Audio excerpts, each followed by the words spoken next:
E eles vão contar uma história muito curiosa na minha família. Eu tive uma irmã que odiava meu pai. E meu pai odiava a filha. Era recíproco. Mas a minha irmã me tinha muito carinho. E muitas vezes nós conversávamos, eu nunca abordava a questão. Era muito jovem, não era espírita ainda. Eu devia estar com 17 anos. E certo dia, ela me disse assim, seu pai... Eu disse, mas nosso pai? Ele disse, não, seu pai é um canalha. Eu disse, mas como você sabe? Você o acompanha, a rua? Não, eu sei porque eu conheço. Eu disse, mas conhece de onde? Ela disse, não sei. Mas sei que é um criminoso. Eu odeio seu pai. Eu digo, tenha paciência. Ele, pela lei natural, vai morrer antes de nós. E você deve ter compaixão, porque ele é um homem digno. Nesta encarnação, ele tem uma conduta incomum. Ela diz, eu sei, mas eu o odeio. E eu fiquei impressionado, porque eu adorava meus pais. Minha mãe é especial. E certo dia, 2 meses ou 3 depois, eu estava de ônibus com meu pai, e ele olhou para mim, inesperadamente, e disse assim, meu filho, a sua irmã me odeia, não é verdade? Eu disse, é sim, senhor. Ela o odeia. E o que é que eu posso fazer? Eu disse, perdoá-la. Porque deve ter uma razão. Eu ainda não entendia nada de reencarnação.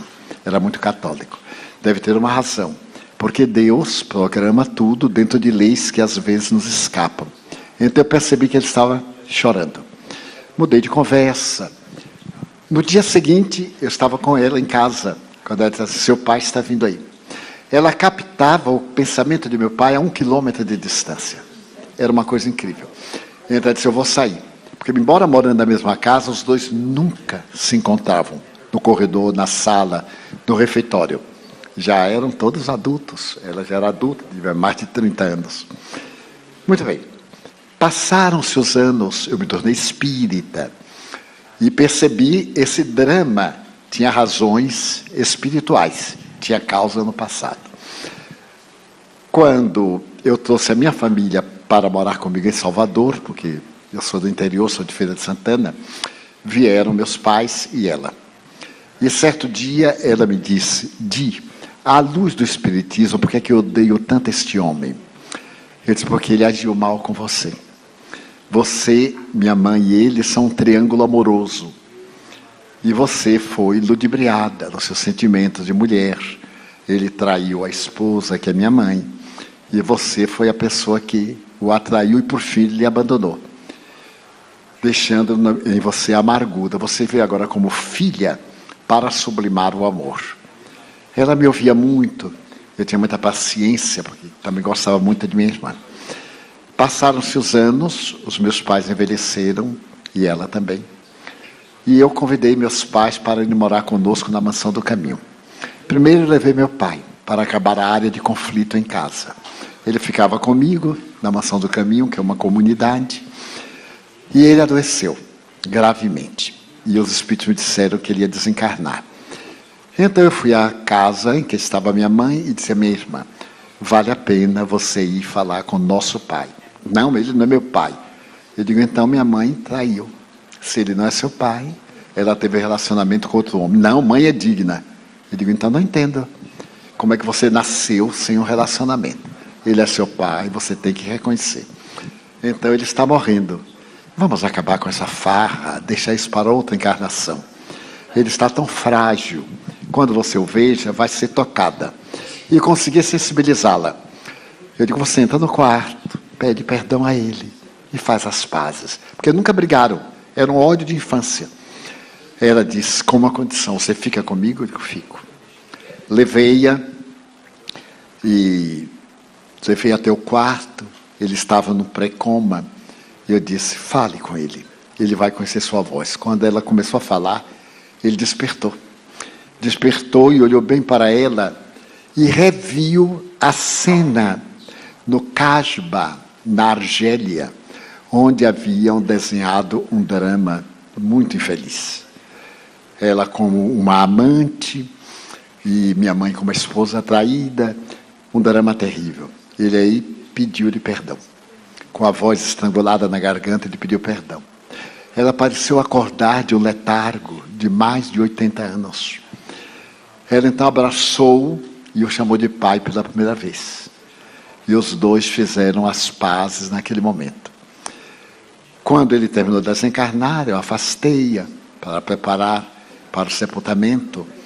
E no dia seguinte, pela manhã, ela me disse assim: Di, eu devo ter sido uma louca.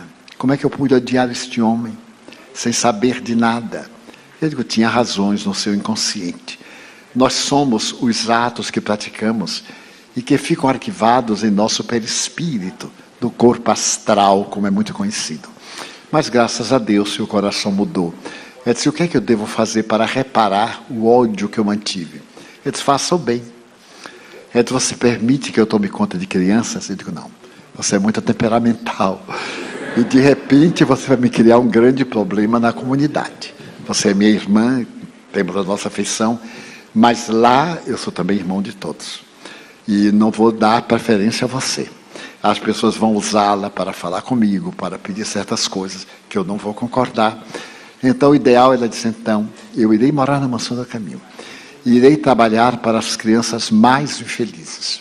Fui morar na Mansão do Caminho e tomou conta de toda a creche, 180 crianças, de 2 meses a 2 anos e meio. Tornou-se a costureira de todos eles. Viveu ainda 12 anos, trabalhando na máquina de costuras, e muitas vezes eu a pegava chorando, perguntava o que era essas lembranças. Eu sabia que era a purificação.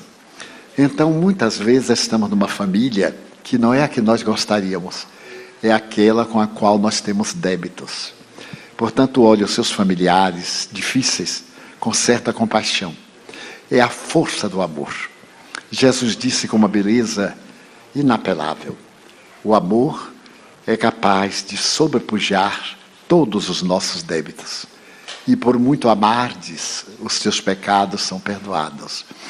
São conotações derivadas do amor. Ela desencarnou em paz, de uma maneira brilhante, teve um derrame cerebral, um AVC, no segundo não suportou e desencarnou. E voltou do além, com meu pai e minha mãe, abençoando-os, que é um espírito superior, perfeitamente em paz. Olhemos então a dificuldade de hoje, pensando também no nosso futuro espiritual. Você abandona a família, vai ficar sempre na consciência um clima de inquietação. E não diminui o ódio, ele aumenta.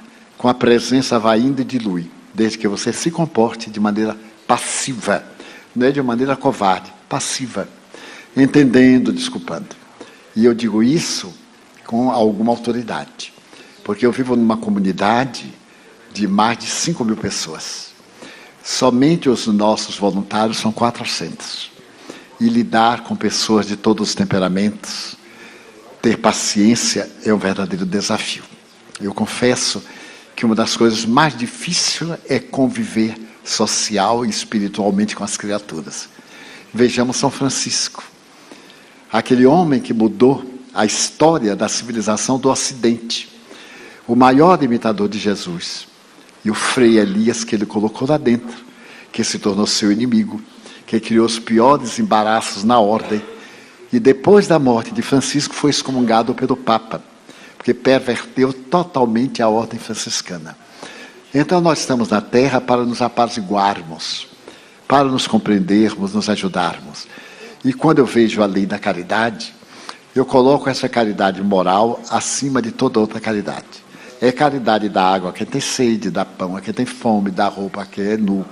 Mas muita caridade é suportar pessoas difíceis ao nosso lado.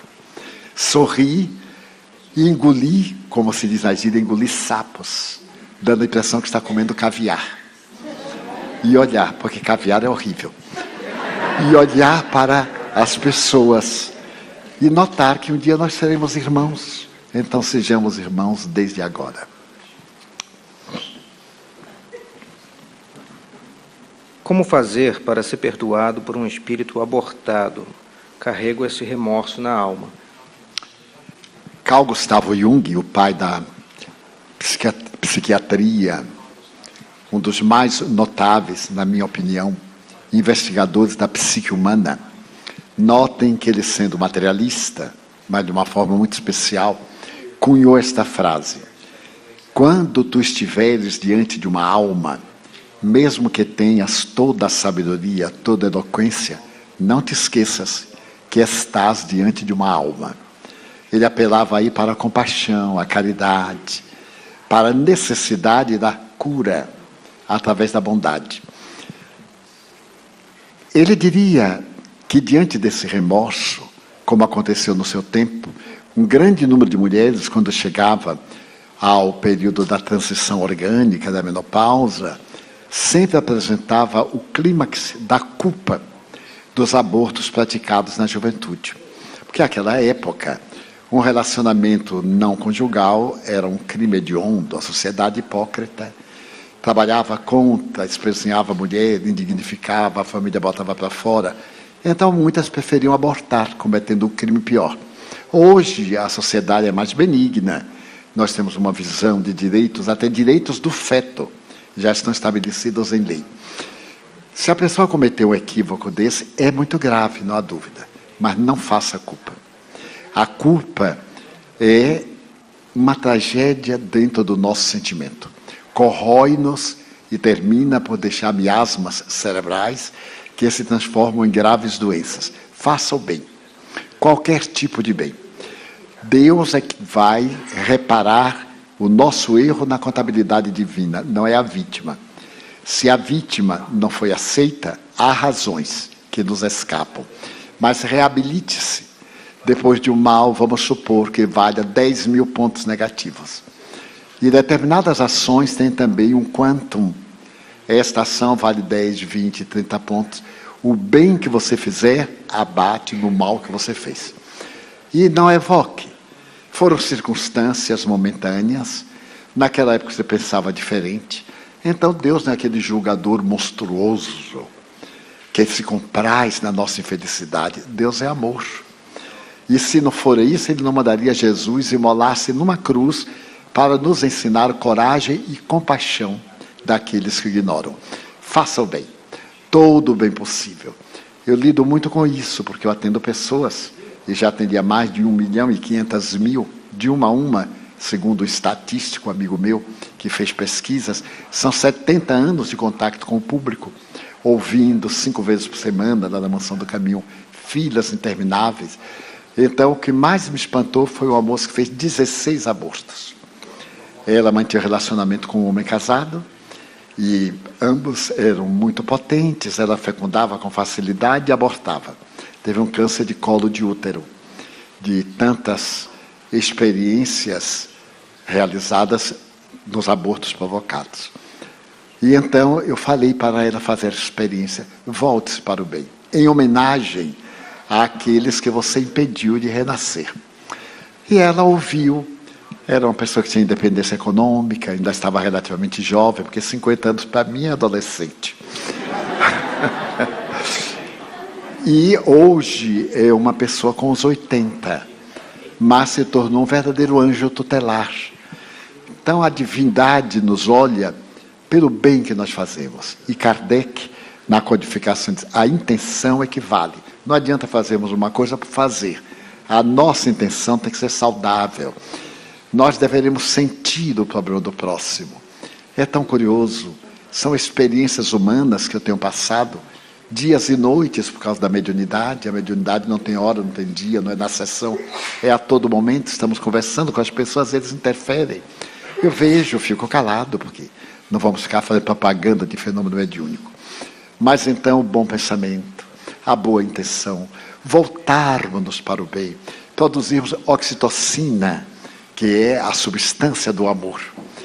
Quando a criança nasce agora, é colocada no peito da mãe para continuar a receber oxitocina, a substância da ternura que recebia no ventre.